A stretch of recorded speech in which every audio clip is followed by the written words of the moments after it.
अस्सलाम वालेकुम जी। तुसी देख रहे हो इफ्तिखार अली टीवी ते मैं तुहाडा मेज़बान मुहम्मद इफ्तिखार। मेरे भाई जानते ने सर मैं भरावां वास्ते सर किसी ना किसी सर जानवर दी लैते आना सर वीडियो आई सर गां मैं सूई हुई उंदी जनाब मैं लैते आंदी वीडियो बच्चा मेरे आवन तो पहला भाई होरें ने छड़ दिता सी। आपां जनाब गां दी करने जनाब तसल्लियां सारियां और गलबात पुछां दे आपां सारी बच्चा उन्होंने मेरे आवन तो पहले छड़ दिता सी। मैं भी बड़े मौके ते आया चलो बहरहाल आपां इन्हां दे जनाब थण हो जाण दे अपने सामने पास अगर कोई फुहार छिट्टा होया तो वह जनाब पुछण दी जरूरत नहीं वह जनाब अपने आ जाए अगे तसल्लियां करांदे जनाब आपां जानवर दियां सारियां गलबात पुछनी आपां इन्हां तो सारी ते सर दूसरा सुबह सूई है पिछे जनाब इहदी बच्ची है किन्ने क दिन होए ने इन्हूं सूई 10-11 दिन जनाब हो गए सूई नूं ते हुण हाज़र वक्त इहदे थल्ले किन्ना क दुध हैगा बच्चे नूं पिला ते बच्चे नूं पिला के 12 किलो दुध यानी कि 6 किलो दुध इहदे थल्लों चोंदे पए हो तुसीं। दिन थोड़े जे छोटे ने रातां वड्डियां ने पहले टाइम थोड़ा जिहा दुध ज़्यादा हुंदा अजकल सुबह ज़्यादा हुंदा इस टाइम थोड़ा जिहा घट हुंदा ते जनाब अगों पिछों तुहानूं वहाने बहरहाल भाई होरें तो आपां कीमत की इंदा तुसीं डिमांड करदे हो की पैसे मंगदे हो? 175 मांगने 1,75,000 रुपया तुसीं मंगदे हो ते जे अगर मेरा कोई भाई दूरों आंदा है सफ़र करते ते उहदे नाल कोई प्यार मुहब्बत भी हो जाएगी। अच्छा वो आंदे ने भाई होरें आंदे ने भी मौके ते जनाब असीं इहदे नाल करांदे प्यार मुहब्बत ते दूसरा जनाब ये सूई सूआ सूई हुण तुहानूं जनाब सारी इहदी बाडी शाडी तुहानूं जनाब इहदी दिखा दी है जानवर दी अगों पिछों जनाब आपां कर ली इहदी जनाब जानवर दी कर ली तसल्ली और बड़ी शरीफ जी गां है। मैं साइड ते कैमरा भी लैते फिरना और आपदा उत्से खड़ी है बगैर टंगे तो ये नहीं बिछाड़ मारे तो ओ जावे तो आ जावे बहरहाल ये भी जानवर दी आपां कर लईए तसल्ली भाई होरें तो आपां जनाब गलबात पुछी इंदी जनाब सारी ते एक एक जनाब आपां धार वेखां दे जनाब इहदे थण दे विचों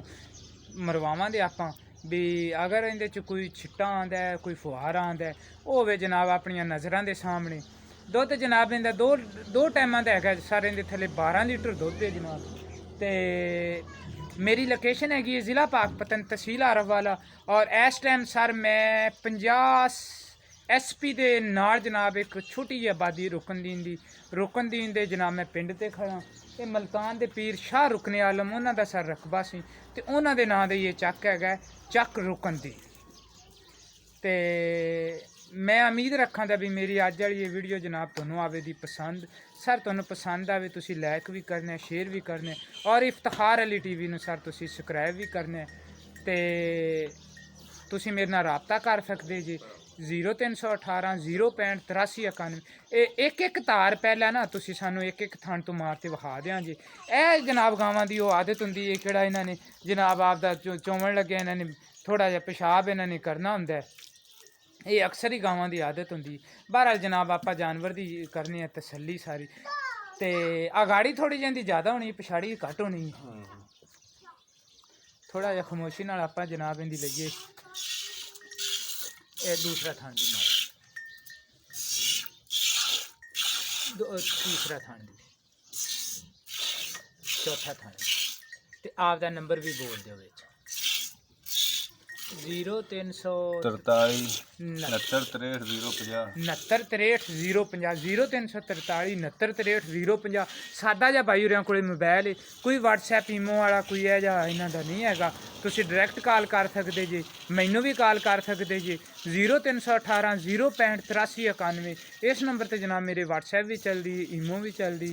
किहड़े मेरे भरा नूं ये जानवर होवे सर पसंद वो सर मेरे नाल कर सकदा राबता 0318 065 8391 ये जनाब मेरा नंबर है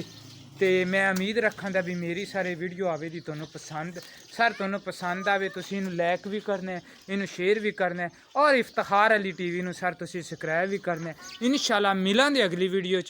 अच्छे किसी जानवर नाल तुहाडे नाल सर होवे दी मुलाकात अल्लाह ताला पाकिस्तान नूं इस करोना तो रखे महफूज ते जो मेरे भाई बाहर बैठे ने अल्लाह ताला उन्होंने भी महफूज रखे ये सर मेरी दुआ है मिलांगे अगली वीडियो च पाकिस्तान जिंदाबाद।